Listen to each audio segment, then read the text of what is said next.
पिछले 16 साढ़े 16 महीनों से पहले अटक जेल और अब अडियाला जेल में है। ना उनके नवाज शरीफ साहब की तरह अभी तक प्लेटलेट्स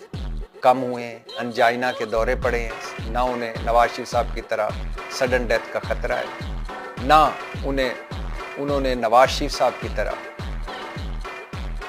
रहम की अपीलें की हैं,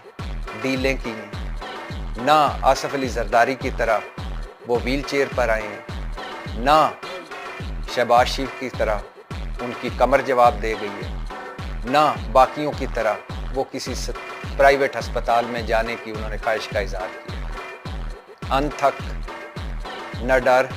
मुस्तकिल मिजाज इमरान खान अडियाला जेल में, और गुज़श्ता रोज़ उनकी सालगिरह थी।